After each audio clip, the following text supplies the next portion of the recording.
Wanna learn more about the Atlas maps, the gold nuggets, or the hidden traps? This is a showcase of old and new. To half listen or fall asleep to with a blind watcher. Greetings, fellow Exile, and welcome to part 2 of the Path of Exile 2 Atlas map tier list. Now, if you want to know how I rate these maps and other preface stuff, you can go watch part 1, the start of that.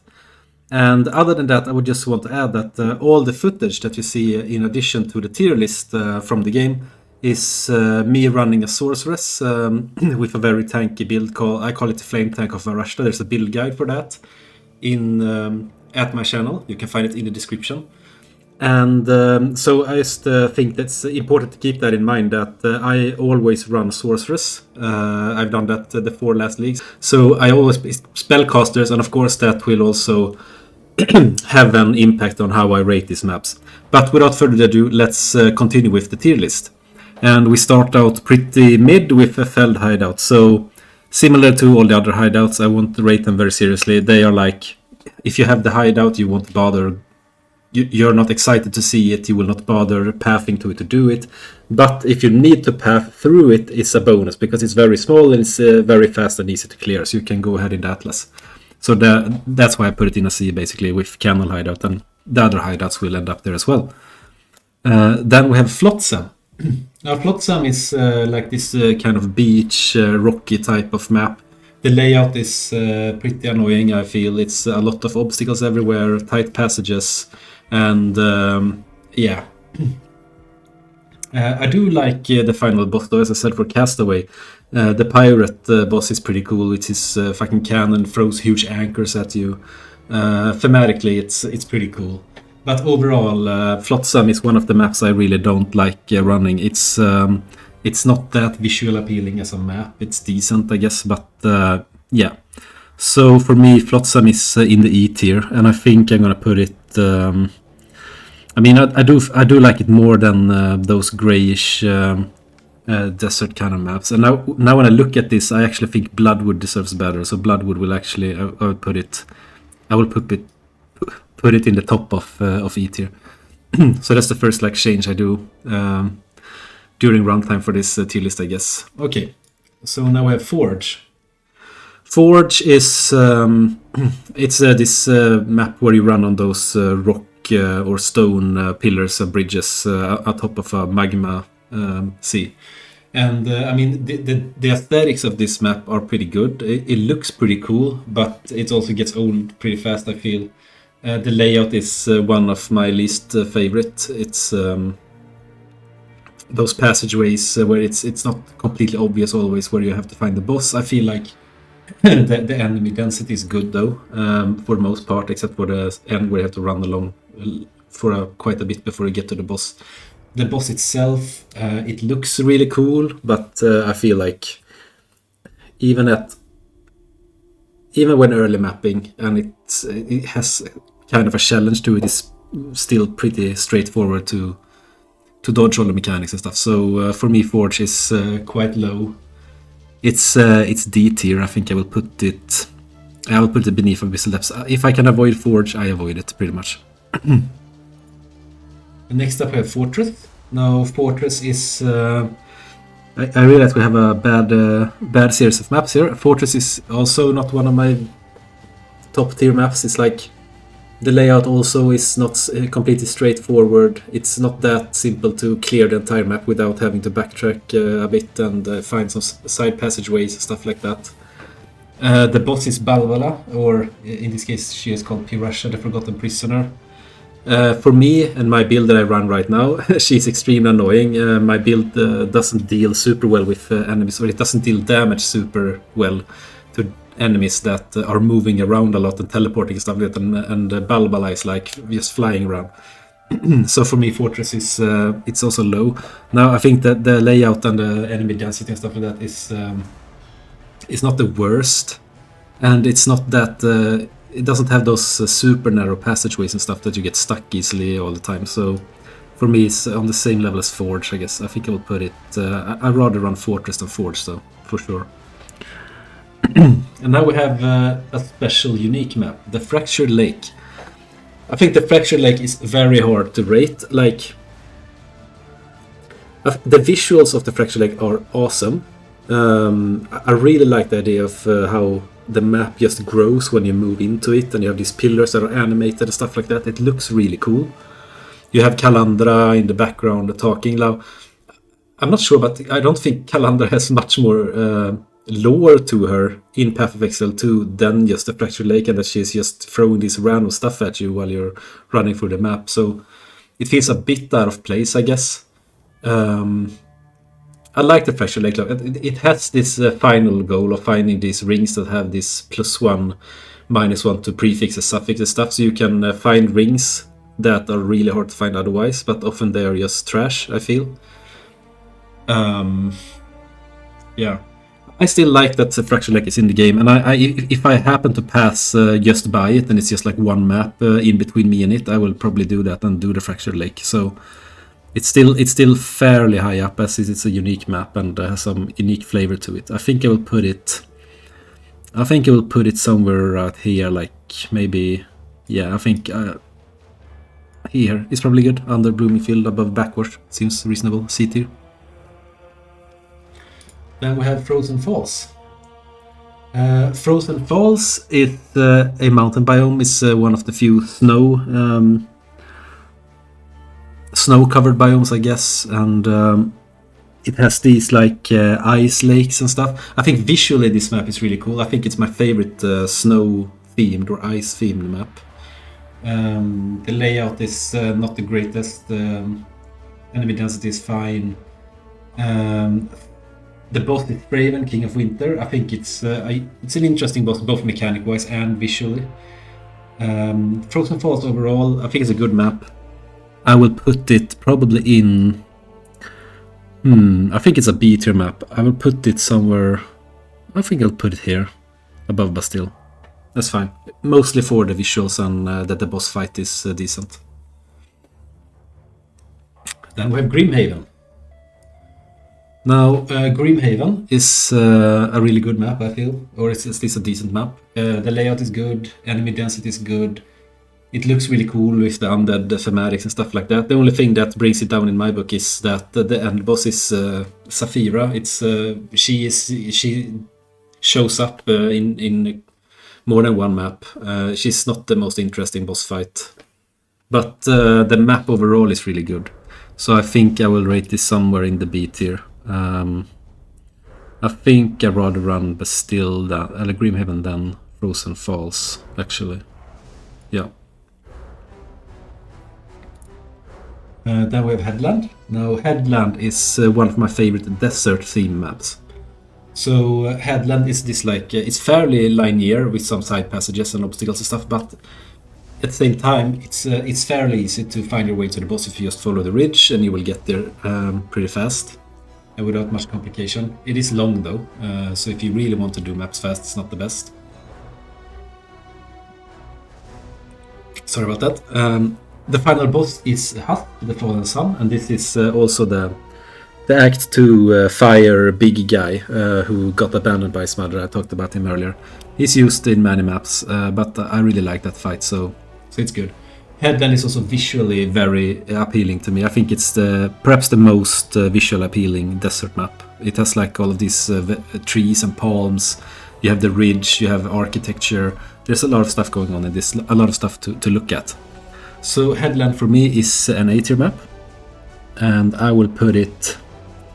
I think it's at the bottom of A tier for me.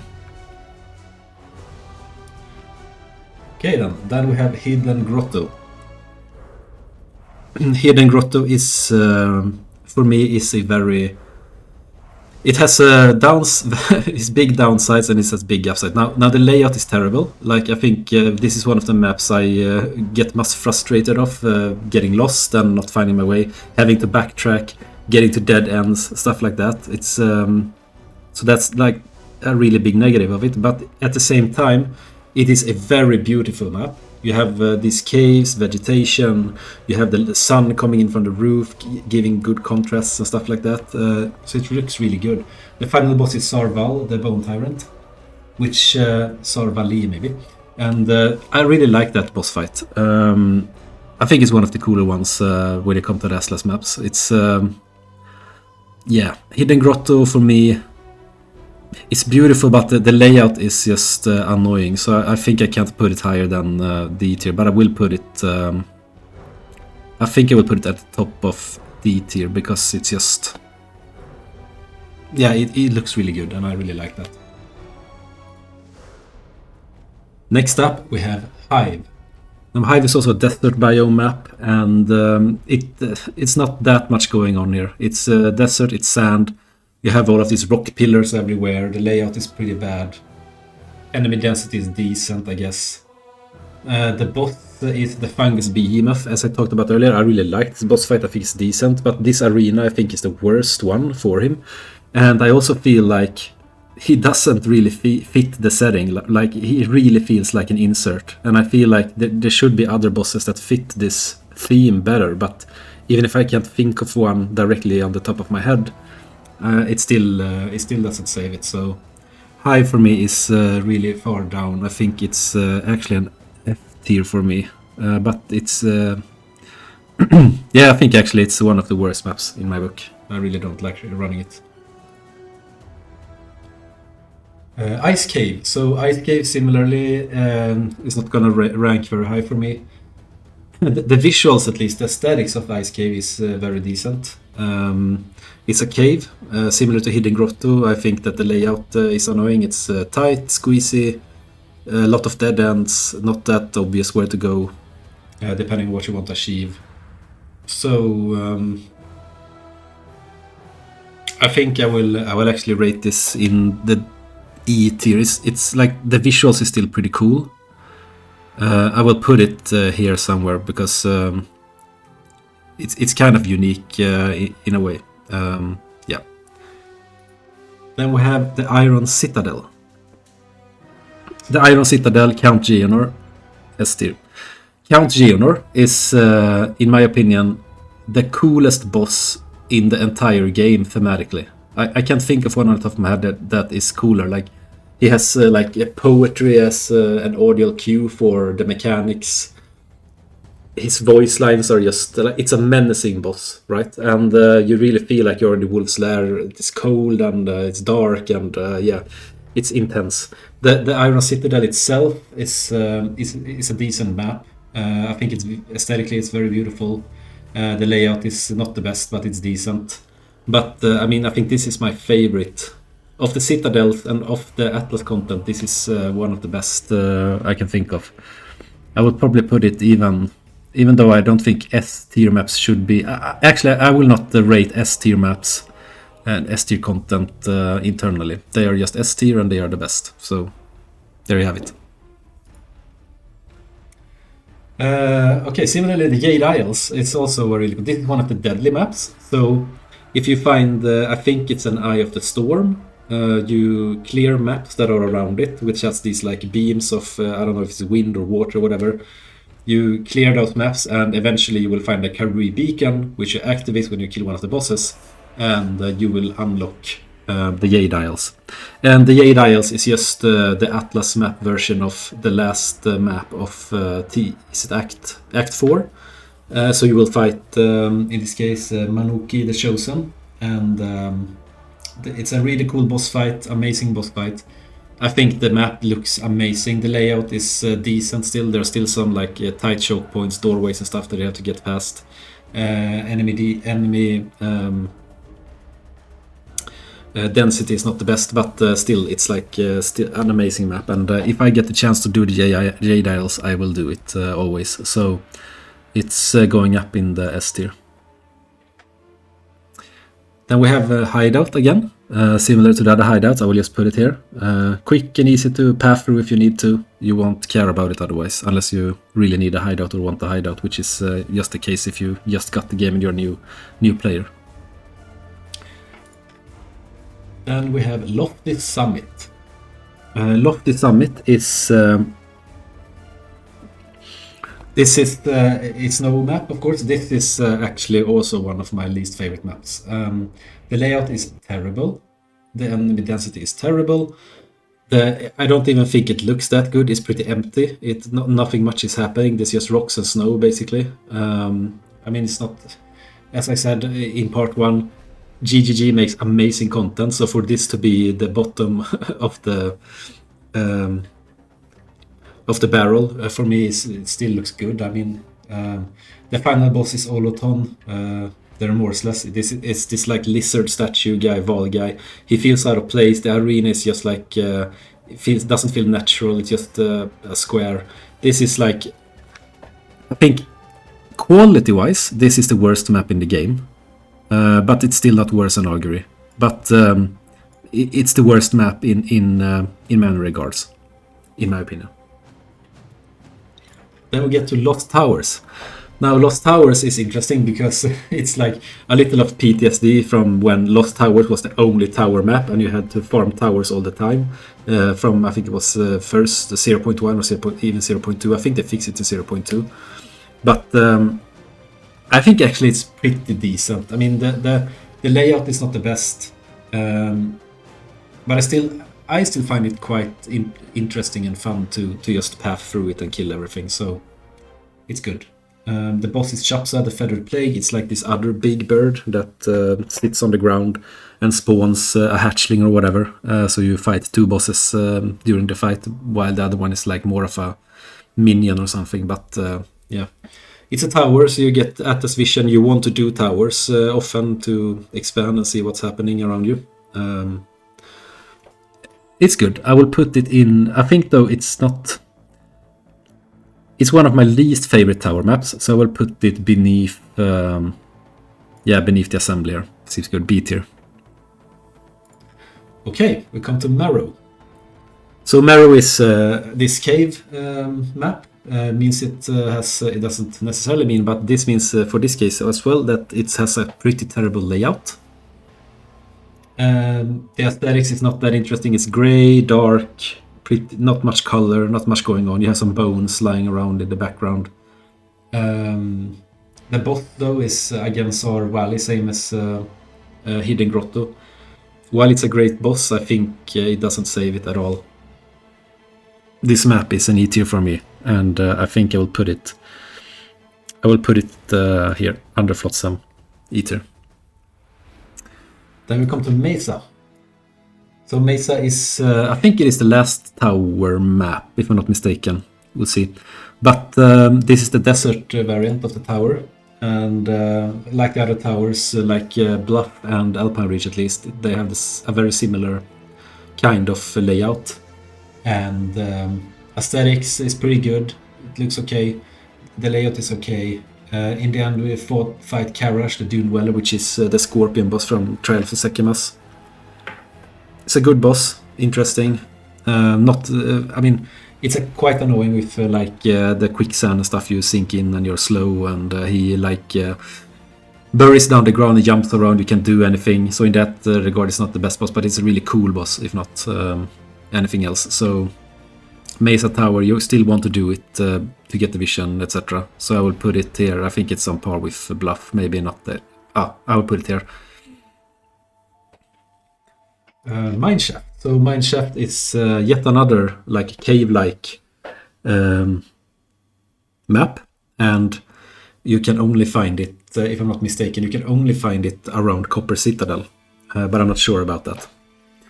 So Mineshaft, in the end, you fight Volric, the Infernal Engineer, which is this crazy, I think it's a dude, but I'm not sure. Crazy dude with flamethrower that chases you around and it tries to swing you with and it's like the mechanics are okay, and the aesthetics, I think it's more the aesthetics, because he's so frantic and he swings this fucking thing and he one-shots at least me as I play a spellcaster for most of the game. But I mean, the map is decent looks, but the layout is pretty bad. So for me, it's gonna be pretty low down. I think I'm gonna put it. It's like Hidden Grotto, but less visual appealing, I guess. So that's where I will put that. Then we come to Mire.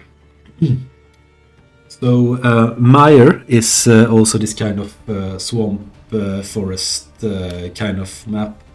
I mean, it looks really cool for being a swamp map, I think. And you have all of these like platforms and stuff. It's like from Act 1, I believe.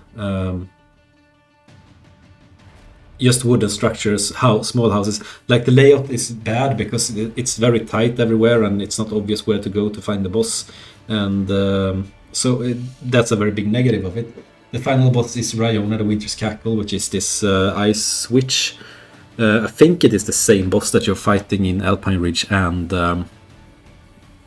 which one is more Raised Fields, where you also fight the Fire Witch. So, but for me, this map doesn't just cut it. It's really cool. It's fun to run now and then, but other than that, it's pretty bad. So, I think I will put it somewhere around, yeah, probably here, under Bloodwood, but before Ice Cave.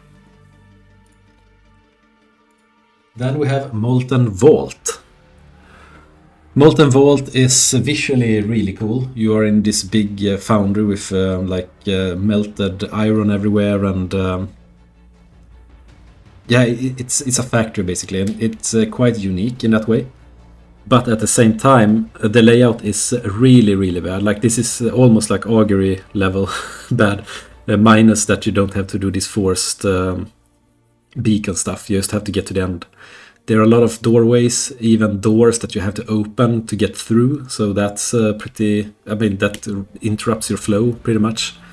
The final boss is, like, for me as a spellcaster, I think it's not that good. And I can imagine if you're like a melee character, it's even worse because you can't hit him half of the time when he's in the lava.